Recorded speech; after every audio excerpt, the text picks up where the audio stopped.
La présence en nous du Saint-Esprit telle que l'entendait Dieu et Christ devrait être pour l'Église beaucoup plus que nous ne l'avons éprouvé. Or, ne nous donnerons-nous pas à Jésus avec un amour et une obéissance qui soit prêt à tout sacrifier pour lui, afin que nos cœurs soient élargis, rendus capables de recevoir entièrement la grâce préparée pour nous? Crions à Dieu. Demandons-lui avec ferveur de réveiller son Église, d'enseigner à tous que l'obéissance est indispensable pour éprouver sans réserve la présence de l'Esprit, et que c'est là aussi ce que peut réclamer avec assurance l'obéissance de l'amour. Que chacun de nous dise au Seigneur qu'il l'aime et qu'il veut observer ses commandements. Disons-le lui, quelle que soit notre faiblesse, notre indignité, lui exprimant ainsi le désir de notre âme, et il l'accueillera. Croyons que l'Esprit demeure déjà en nous, depuis le moment où, avec obéissance et foi, nous sommes donnés à Jésus. Croyons aussi que nous pouvons être remplis du Saint-Esprit chargé de nous révéler la présence de Christ en nous. Et n'ayons pas de repos qu'avec respect, amour et tremblement, nous obtenions l'assurance bénie d'être le temple du Dieu vivant, parce que l'Esprit de Dieu habite en nous. 2 Corinthiens 6, 16. 1 Corinthiens 3, 16.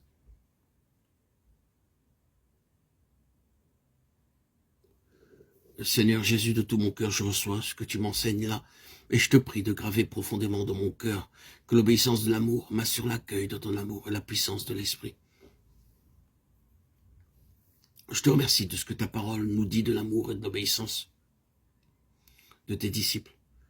Ils étaient encore loin d'être parfaits puisque tous t'abandonnèrent.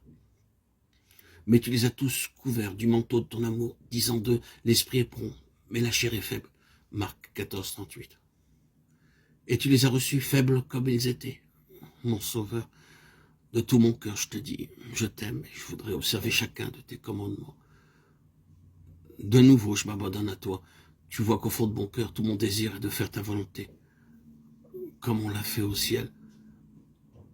Veuille me faire écouter avec humiliation chaque reproche de ma conscience. Veuille me faire obéir sans réserve à tout mouvement de ton esprit. C'est dans ta mort que je place ma volonté et ma vie propre, afin que la vie de ton esprit qui demeure en moi devienne ma vie. Amen. Quand Dieu commanda à Israël de lui faire un sanctuaire pour qu'il pût habiter au milieu d'eux, il dit à Moïse, vous ferez le tabernacle et tous ses ustensiles d'après le modèle que je vais te montrer. Exode 25, 8. Et dans les derniers chapitres de l'Exode, il est répété 18 fois que tout avait été fait, comme l'Éternel l'avait commandé. Ce fut cette demeure-là, bâtie d'après le modèle qu'il avait donné, et qui était la parfaite expression de sa volonté que Dieu vint habiter. C'est donc la volonté de Dieu exécutée par l'homme qui prépare une demeure à Dieu. Il vient habiter dans le cœur obéissant de son enfant. Dans le tabernacle, c'était l'arche contenant les tables de la loi, qui représentait le trône de Dieu, le siège de sa miséricorde. C'est aussi à l'esprit renouvelé, qui connaît les commandements de Dieu et qui les garde, que le Seigneur révèle directement sa présence.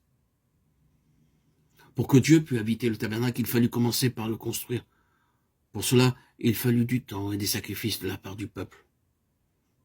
Et toi, croyant qui demande que Jésus se révèle à toi, regarde au-dedans de toi. Vois si ton cœur est préparé à lui servir de temple. Ta conscience te rend-elle le témoignage que de tout ton cœur tu cherches à connaître et à faire la volonté de ton Dieu? Ce n'est que lorsque la volonté de Dieu devient notre seule règle de conduite et que le Saint-Esprit grave dans notre cœur les commandements de Dieu que la gloire du Seigneur peut remplir son temple. Si vous voulez que la présence de l'Esprit devienne en vous une réalité bénie, conservez une conscience bien nette, que chaque jour, elle vous rende le témoignage que vous vous êtes conduit avec sainteté et pureté devant Dieu selon la grâce de Dieu. 2 Corinthiens 1, 12.